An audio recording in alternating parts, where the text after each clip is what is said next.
Here to introduce tonight's speaker is Dr. Helen Reese. She's the director of the Empathy and Relational Science program within the MGH Department of Psychiatry. She's here tonight for a welcome on behalf of this lecture series co-sponsor, which is the Mass General Research Institute. Please welcome Dr. Reese. Thank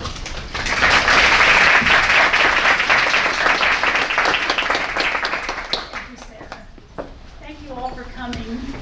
It's a pleasure to see the room full, to have us all benefit from hearing from Dr. Etcoff.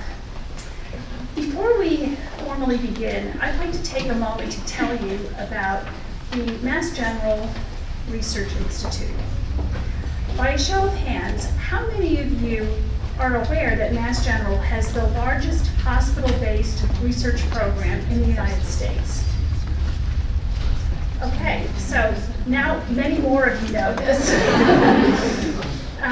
So that's one of the reasons that the hospital has launched the Mass General Research Institute, to serve as a front door for promoting our research enterprise. Research at MGH is a vast undertaking. There are more than 6,000 researchers working across more than 30 institutes, centers, and departments, and all are now united in one institute to improve human health. Despite remarkable scientific advances being made every day, federal funding for research has effectively decreased over the past several years, and competition for grants has become ever more intense. And more of the funding base has shifted from fundamental discovery to outcomes research. The Research Institute was founded to promote, support, and guide our diverse research enterprise. It was also created to help researchers continue their vital work in these challenging times and to advocate for funding all kinds of research. Research has been part of the hospital's mission from the beginning, more than 200 years ago. And research is why the treatment you get tomorrow at MGH is going to be even better than the treatment that you get today. I encourage all of you to learn more about the Research Institute at MGH. You all have a little card on your seat, and there's some information in there that I think will interest all of you. Clearly, women have been instrumental in the research enterprise here. In the exhibit on this floor, you can read about just a sampling of the amazing women who have contributed to healthcare here at MGH. And tonight, we have the great fortune of hearing from one very special woman. It is my distinct pleasure to introduce Dr. Nancy Etcoff, who has been an esteemed colleague and friend of mine for many years. Nancy Etcoff is the director of the program in aesthetics and well-being here at MGH, and she also instructs the course called The Science of Happiness at Harvard University. As these titles suggest, she has two fascinating areas of study. One is the evolutionary origin of our desire for beauty, which she detailed in her well-known book, Survival of the Prettiest, The Science of Beauty. And as Sarah mentioned, you can all get a copy of that downstairs, and Nancy will be here to sign them. Her other focus, which she'll be telling us about tonight, is something that we're all keenly interested in, and that is being happy. On my drive over here earlier this afternoon, I turned on WBUR, and Nancy was being interviewed about this topic. And I encourage all of you to listen to the interview, because not only was her delivery wonderful, but the questions that came in through the listeners were very interesting and intriguing. As you will hear when Nancy begins, both her voice and her delightful gift for discourse will inspire all of us to live with greater vitality and to savor the sweetest moments in life. Please welcome Dr. Nancy Etcoff.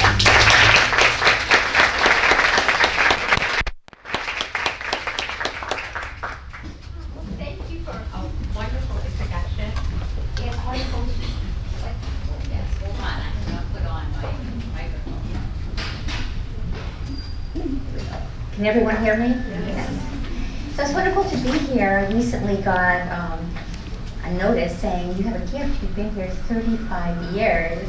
I came here as an intern, and I have been nurtured here and mentored here and put up with here as I have gone far and wide in my studies for doing some work that's rather atypical for the Department of Psychiatry, studying beauty and now studying happiness. So it's my great honor and pleasure to be here. So today I'm going to talk about driving ourselves happy. And usually when people come to psychiatry, they're like, I'm being driven crazy, I'm being driven to distraction, I'm being driven. And what I'm going to talk about here is we can be in the driver's seat in terms of our own happiness. How can we do that? We're going to explore it together. This is moving. Here. Okay. So there's been, I'm sure a lot of you have seen, there's just been an explosion of books about happiness. So we have all kinds of perspectives. You can stumble on it. You can make it a year-long project. It's a myth. No, it's authentic and real. It's a trap. No, it's an advantage. And of course, then the niche books, you can be happy by the way you spend money. And I have not seen this one, The Happiness Diet, but it seems to combine the two big self-help, and I think it should be a blockbuster. Many of these books are excellent, by the way. Happy Money and Something on Happiness are both Harvard authors, Marty Seligman's book. Many of these are excellent. But we see people are taking many approaches to it. The approach I'm going to take today is summed up in these two books, Happier. Whenever I give a talk on happiness, people really want to know, how can we be happier? So I'll tell you about the science, but I'll spend a fair amount of time talking about ways that people have been exploring of how to increase happiness. And then, of course, the ultimate, happiness now. Why wait? That's a good book. There's also burgeoning scientific interest. There's actually a Journal of Happiness Studies, which looks funny. In fact, I have an article in there on physical beauty and well-being and distress. But that's an interdisciplinary journal, so much is happening here. I'm approaching happiness this way, that happiness is a teacher. There's now a rising worldwide demand that policy be more closely aligned with what really matters, said Jeffrey Sachs of the Earth Institute at Columbia, an economist. Huge interest by policymakers and economists on how we can perhaps measure the well-being of a nation, not just by monetary, by gross national product, but by the ways that government policy can influence people's happiness. And he said, interestingly, the report that he issued also shows the major beneficial side effects of happiness. Happy people live longer, they're more productive, they earn more, they're better citizens. Well-being should be developed both for its own sake and for its side effects. So today we're really going to talk about those side effects. And one thing I want to stress in terms of increasing happiness is kind of what I call the invisible work of happiness, or the invisible workings. People always think that I'm going to be happier when. So the big events, I'm going to get into this college, I'm going to graduate, I'm going to get a job, I'm going to get a promotion, I'm going to make more money, I'm going to have a bigger house, birth, death, accomplishments. Those account for a certain amount of happiness, but much, much less than you would imagine. What changes our happiness is a slow accretion of small changes in the way that we think, the way that we act, and the way that we feel. And that's what I'm going to be emphasizing today. It doesn't have to be about anything big. It's really about how you live your life day to day. So quickly, what is happiness? Because it's not the same as fear or sadness. It's harder to describe. Well, happiness has changed over the course of history in terms of how we think about it. In the early days, happiness was luck. At times of Homer, it was all fate and circumstance. You could be a hero, but you were trapped by your fate. In time of Aristotle, happiness was about virtue. It was about learning the virtues, living the virtues, enjoying the virtues. And it was inextricable from leading a good life and a life of benefit for others. By the time in medieval time, we kind of had given up on happiness. It was be good in this life and you'll be happy forever in the next life. So it had a very different focus there. Starting in the Enlightenment, we come towards the modern definition of happiness as pleasure, as something potentially measurable, Jeremy Bentham, John Stuart Mill's utility theory, which worked into economics as well, and as something that you would have in this life. And then finally, as Jim Holt, the science writer, said, what is today's view of happiness? He says, I guess this is somewhere, I'm going to stop doing this. He said, today, happiness is a warm puppy. That it's more about feeling good than doing good. We'll talk about that. But he says that that is the current view on happiness. The more good feelings you have. So, you know, are people happy? When you listen to the news, it would seem that most people are not. Sometimes when you sit in my office, it would seem most people are not. But in fact, studies show one of the surprising first findings was that people on the whole do report themselves to be happy. So on a 10-point scale across 916 surveys, the average was a 6.75. So people are pretty happy. You see skewing away from, very few people will say they're not happy at all. And most are pretty happy, not necessarily extremely happy. And you can ask me, how do we know this? And I have to tell you that a lot of the data is self-report. There's now more work on physiology, on brain imaging, on nonverbal signs, but a lot of the initial research was on self-report. And it's still the gold standard. And we go with Marcus Aurelius, no man is happy who does not think himself so. And there's now a big effort that I've been involved in to come up with a new mood meter to try to figure out which data to aggregate that would equal self-report as our gold standard. It's not so easy. And I will say right away that hedonic inspection is not perfect. So when Freud met patients, he would say, please tell me what you know about yourself. Not about yourself, but what you know about yourself, which is not everything. People can sometimes use their current mood. They may not want to know. They may know and not really want to tell you.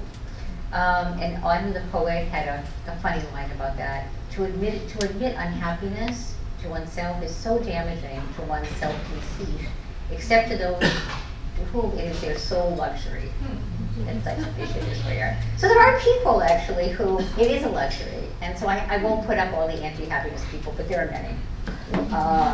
You know, happiness is stupidity, happiness is whatever.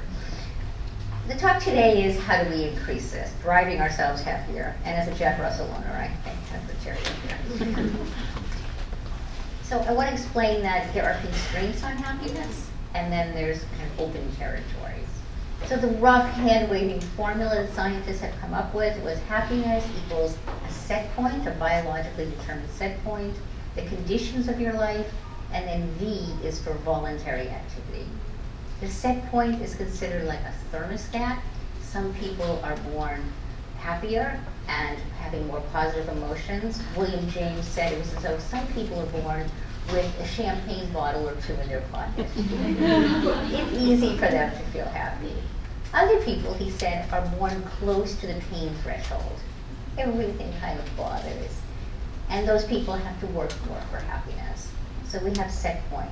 Conditions of life include ones that are fixed, your age, your sex, your race, as well as variable, how much money you have, whether you're married, where you live.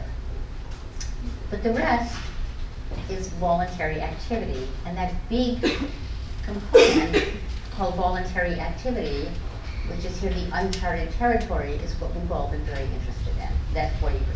The set point accounts for about 50%. Circumstances actually account for very little in terms of happiness. So talking about circumstances, we do see that happiness varies around the world. The greens are the happiest countries. We live in one of them. Scandinavian countries always come out really high, Australia. And the red countries here are the least happy.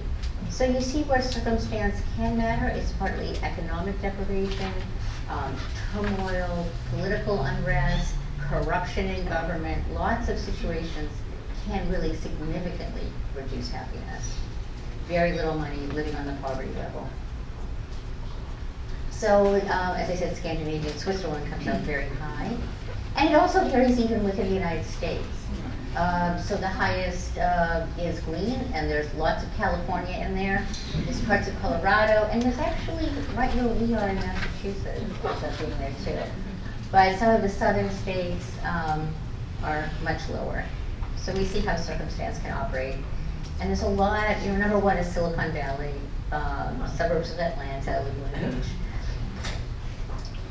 Let me talk about the set point a bit, and I think I've already explained this. And I think this cartoon just does it better than I could. So here's a newborn coming out. I hope this guy knows what he's doing. Right? So this is someone who's born maybe needs a little boost in the happiness. And we come into the world with different temperaments and personality. And we have to work with that. And here's another one. But why not be happy about all the diseases you don't have? Okay, there we have the optimism and pessimism.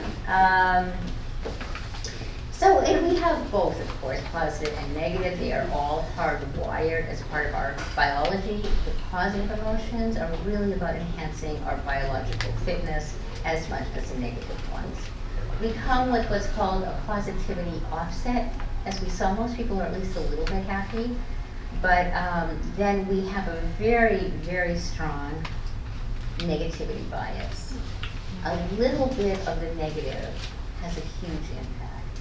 So anyone who has ever written a letter of recommendation, they always say, what are the weaknesses of the applicant? I never want to do this, because that's where people's eyes will go. You can say all these nice things. You can see it at a very basic biological level. We'll put a little bit of sugar in. Maybe you can taste it, maybe you can't. Put something bitter in. You can taste it in tiny, tiny portions. So you can see an infant recoil from the bitter, and bitters are often associated with poisons. It's called the smoke detector principle. You think of biological survival. If you don't get an opportunity to advance yourself at some point, you'll probably get another. If you are in great danger and you don't react, you could not be there to get another opportunity. So we're hardwired to respond very, very strongly to the negative. And it's all in our. So here I just want to say one other factor that plays in strongly to why circumstances don't matter more than they do. And that is that we adapt. And so if you look at these, there are slightly different adaptation curves, but they all pretty much show going up to time 0. So this one is divorce, this one's marriage, this is the birth of a child. Widowhood has a very steep decline before, probably with illness, and afterwards takes a long time to recover from unemployment and layoff. So all of them have a curve, but basically we end up where we started.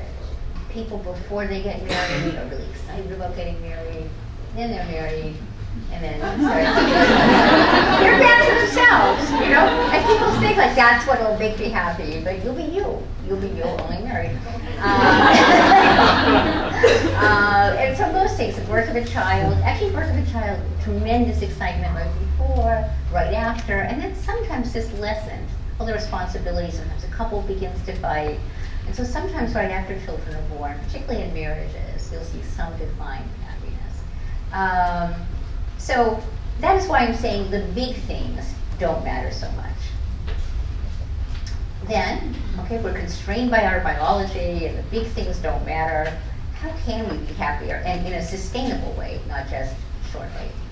So to get at some ideas, everyone has something to say about happiness, everybody. So I picked on quite a lot of quotes, and I picked some artists that have said things, and some people I like. And so here's Johnny Cash. I thought he had something great. He said, happiness is being at peace, it's being with your loved ones, and being comfortable. But most of all, it's having those loved ones. We can hear him singing this. So George Rayland, the psychiatrist at here at Harvard, once said, happiness is love, full stop. Humans have a fundamental need to belong with someone, to belong somewhere, to have somebody that really gets them, who has their back. And when we don't have that, we feel a great sense of loneliness and alienation. When you look even at friendship patterns, who you can confide in, who you can trust, who's committed to you. If you go from 0 to 1, your happiness increases enormously. You go from 1 to 2 to 3, it's increasing somewhat. You go up to 10 or 1,000 Facebook likes, it's not going up very much. What's important is to have some people that you feel close to, that you trust, and who get you. You can be you. And so we see here on some time surveys of what brings happiness and who brings happiness, everyone. Friends, relatives, spouses, children, coworkers. The only time it's worse to be with someone than to be alone is when you're with your boss. Then it might be okay to be alone. So to bosses everywhere, try to get that up a little higher. Other research suggests that happiness is contagious. That in part by mimicry and empathy, when we are in sync with people, we tend to catch each other's emotions. We make expressions that mimic other people. We start to embody their feelings. And so in the Framingham Heart Study, what was found was that happiness is contagious to 3 degrees of separation. That is, your happiness goes up with someone you meet, friend of theirs, and a friend's friend. So that happiness tends to congregate in networks, and it seems to be something that is often transmitted person to person, going back to the empathy and the embodiment. So your happiness will be very highly affected by a friend that you see that lives within a mile of you. You will be less affected by a friend who's very far away. You'll be very affected by your next door neighbor, which surprises many people. But again, it's that frequent contact and understanding happiness. Now let's get into some of the smaller things about what do we do with these love relationships. And so John Gottman, who's done some very successful work on couples, says the modern love story, someone else's love story, is never going to be yours. We're very idiosyncratic these days. True love is woven out of honoring and understanding each other's unique gifts, vulnerabilities, and eccentricities. And what he found is that positive emotion really matters. We think a lot about the arguments and the fights and the ways that couples don't get along, and people will come into your office, well, he always does this and she always does that. But what he found, he had something called the Love Lab, where people would talk about their life together, and he would record them and videotape them, is that what mattered was not the arguments, not the disagreements, but what mattered was how they were able to express positive emotion. Those couples who didn't lose that thread, who in the middle of a discussion or argument would laugh or tell a joke or touch each other or smile. Those people, no matter what was happening, still had that connection. Were the couples that ended up staying together and were ending up to be doing very well after a while. And he found that, he called it the magic formula. I don't believe in any formula, but basically do more positive than negative. He said 5 to 1. So if you have to say something difficult, make sure you couch that in a lot of affirmation, and it is much easier to take. And similarly, oops, did I leave one out there? Maybe I did. Okay. So I'd say happiness is maybe, can be a relationship with a puppy. It's a warm relationship, usually with other human beings, and it can be with all. And what happiness requires, though, is getting, maintaining, and keeping those relationships with others, paying attention to the positive and not just to the problems. There's an interesting woman named Shelley Grable who's now working with military families. And what she finds is a problem there is that when they have their video conferences once in a while, a lot of times the children won't talk. How are you? And what happens is that often when you ask someone how they are, they don't say anything, you keep on going. But what you can do is draw them out, live it with them. Oh, what happened in school? How did that feel? Oh, that's fantastic. Too often when people give us good news, we might not even listen. We might start talking about something else. So she talks a lot about encouraging the positive, because the positive isn't a problem, right? So sometimes we don't elaborate and discuss, but a joy shared is a joy doubled. So Voltaire said, "I decided to be happy because it's good for one's health." And in fact, here at Mass General, we know that that is true. There are salutary influences of unhealth of positive emotions. Now, we've known for a long time that negative emotions, such as depression and lead to premature mortality, increased risk of heart disease, type 2 diabetes, disability. Can positive emotions undo the effects of negative emotions? In fact, positive emotions may be protective. One of the problems with negative emotions is that they last a long time. We ruminate, And anyone ever ruminating on a problem? Can't get it out of your head, you're making no progress, but you can't stop yourself. So they last longer in general. They can last, a negative emotion can last up to 60 minutes, where most positives may be 15 to 20 minutes. And you can ruminate on them for like 12 hours and longer. One of the interesting things about a positive emotion that's been shown in the lab is that it can short circuit some of these autonomic nervous system activity that goes along with that. So if you can switch or have strategies to bring in some positive affect, your nervous system will come down, you'll think differently, and your body then will not suffer the consequences of the increased cortisol, the stress hormones, the pro-inflammatory cytokines. So positive emotions have a role to play there. One of the early studies, I just love this study, so I'll mention it really quickly, was the NUN study. It came out, I think, in 2001. They studied nuns coming into a convent. They all had to write brief biographies as they came in to say why they wanted to be there, what led them to this life. And those were dug up many years later by scientists who are now studying them. And there's a wonderful book about these nuns and the difficulty of asking all of them for their brains. Just because they studied them post-mortem as well. They were really interested in Alzheimer's disease. They discovered many fascinating things. Very controlled population, right? They're all the same age, they're all the same religion, they all eat the same food, you know. So they're a great population to study. Someone happened to go through the diaries and noticed that for some people, they had a lot of positive emotion in them, a lot of content, of joy, of interest, of gratitude, of excitement. Those people ended up living 7 to 10 years longer than the other, controlling for everything else, than the other nuns. This was their superstar at 103. She said, "You like this picture because it makes her look old." But it was really very interesting. They looked from age 75 to 95, the likelihood of surviving. And it was very much correlated with positive affect early in life.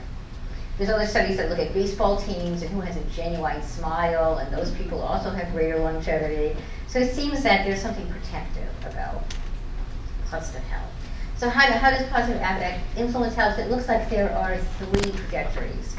One is quelling the nervous system and that kind of survival response.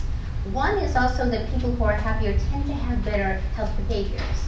They exercise more likely to eat, foods that are healthy. And the third way is that they have more friends and social contacts, which also very much helps.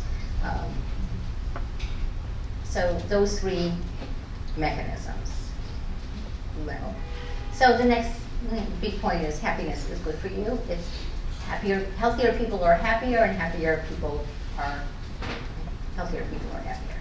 Okay. What matters in life is not what happens to you, but what you remember and how you remember it. Very important point. I'm just going to quickly check here because I could be standing here forever. Okay, good.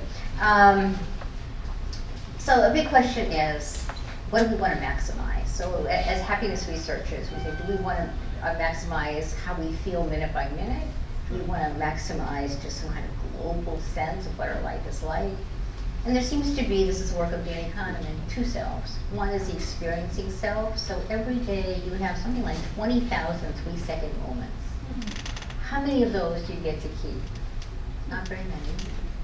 And what you get to keep are the memories. How do you form them?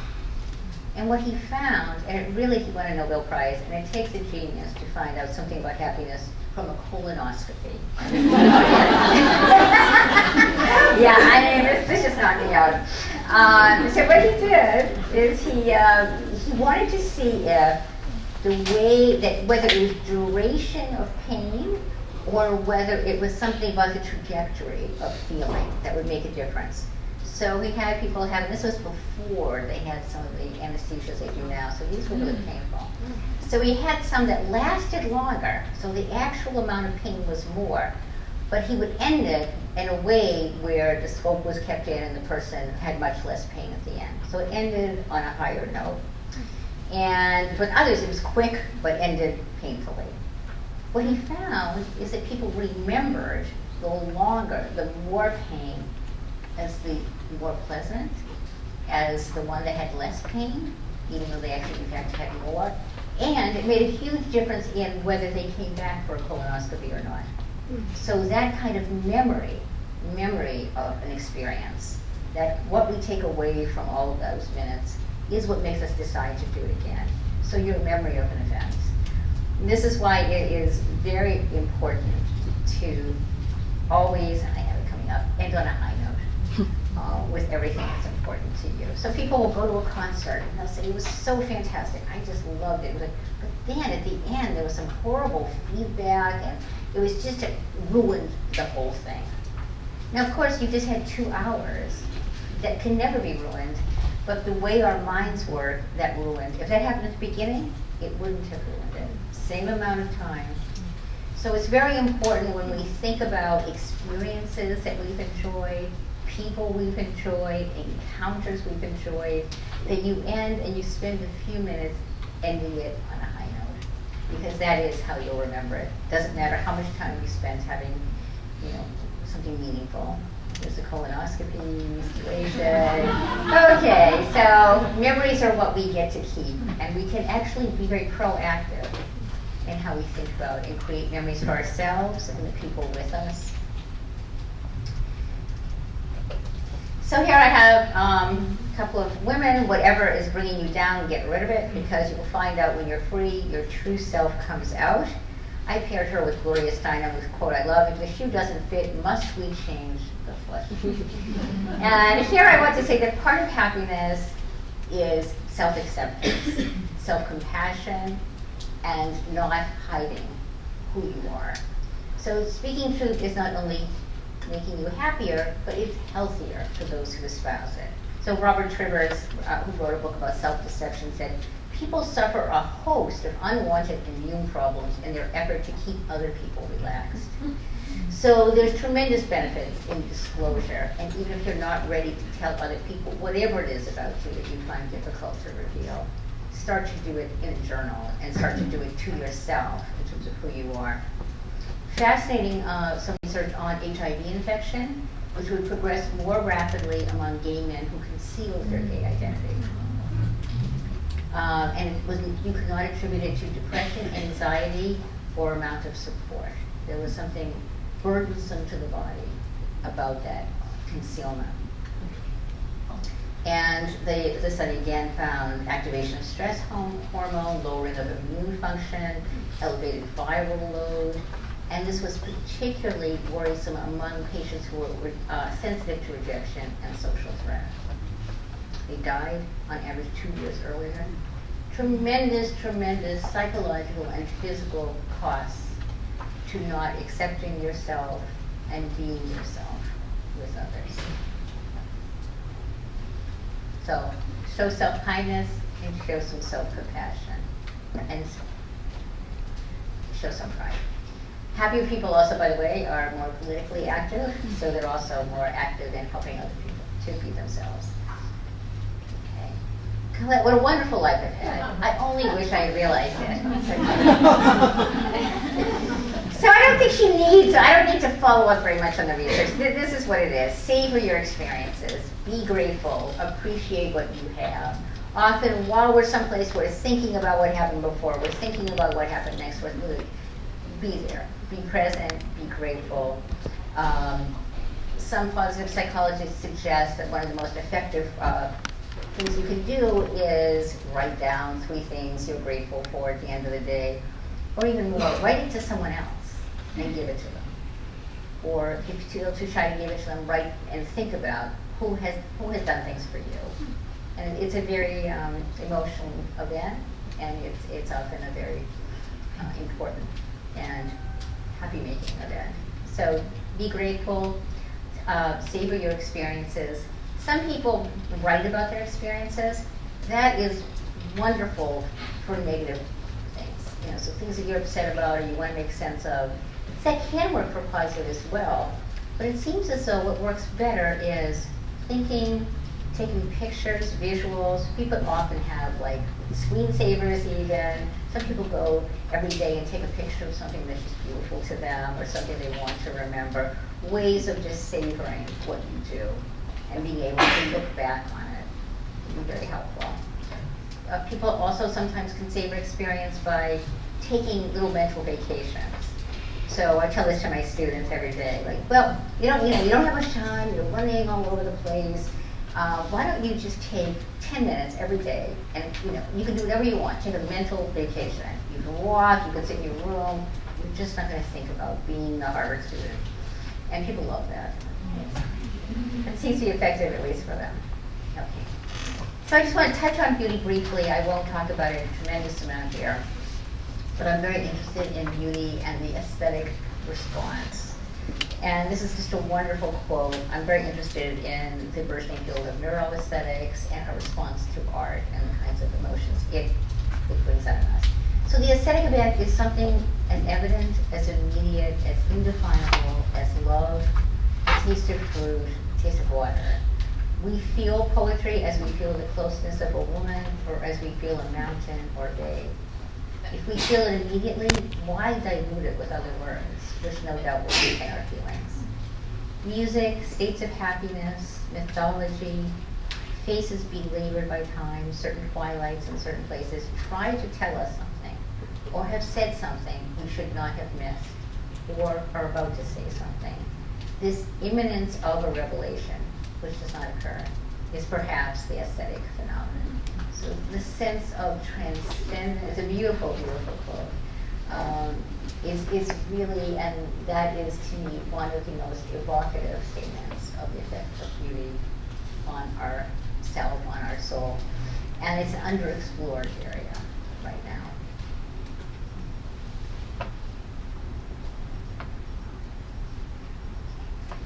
But within positive psychology, there is a section on appreciation of beauty and excellence, which people are beginning to explore, the ability to find, recognize, and take pleasure in the existence of goodness, to feel awe, admiration, wonder, and elevation, the openness to that which is beautiful and moving. I'm equally interested, we go off topic here, but why do we like sad music? It complex, melancholy, nostalgia, all of those things really fascinate me, but I can't get into them right now. Okay. And so a little foray into beauty that I did in nature was I did a mood study, and I had people fill out every day a set of negative and positive emotions. And halfway through the study, we said to them, thank you so much for being in our study. We just want to give you a little gift before you do the next set. And some people got flowers, Winston flowers, thank you, delivered the flowers. And then some people got a hurricane lamp. So something equal value. But the people who got flowers were very moved by them. And there were significant changes in their mood scales. They were less worried, they were less anxious, they showed increased compassion. This was amazing, way beyond what I would expect. This was all women, by the way, so I don't know if this would happen with men. But, and they tended to put flowers where they went in the morning. So when we went back, we did a home visit. We saw that the flower, we asked, why did you put it here? Well, this is where I would, this is when I come in the morning, this is where I have my coffee or my tea, and this is when I want to look at them. So a very strong effect of just having a beautiful nature in the house as a gift. And the impetus to do this study came from a paper in Science from 1984, Ulrich, who looked at people's recovery from gallbladder surgery. And this was just a random assignment of rooms. So some people just happened to face, poor people, a brick wall, and other people faced a beautiful courtyard with trees and nature views. And what happened was that the people who had the nature views recovered more quickly and required less pain medication.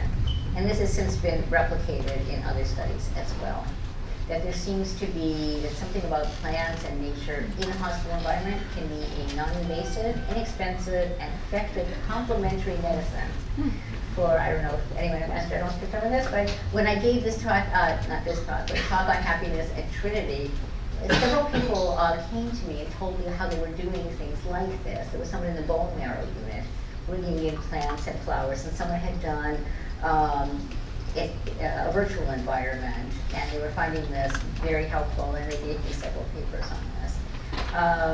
So I think that's really interesting, the analgesic and calming effect. Perfect. Okay, so down to my last few slides. So what I want to end up by saying, the big picture is, and who but Albert Einstein to wrap up, right? That we must widen the circle of compassion, moving from transcendence. A human being is a part of the whole called by us universe. He experiences himself, his thoughts, and his feelings as something separated from the rest, a kind of optical delusion of consciousness. This delusion is a prison for us. It restricts us to our personal desires and affection for a few people near us. Our task must be to free ourselves from this prison by widening our circle of compassion to embrace all living creatures and the whole of nature in its beauty. And I'll end by saying, yes, kindness matters.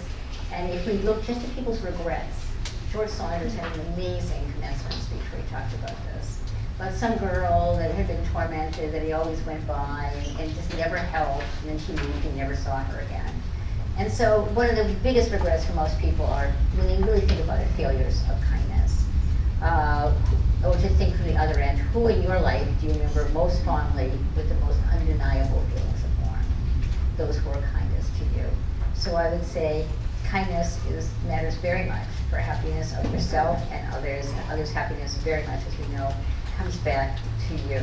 I threw up a few more happiness toolkit.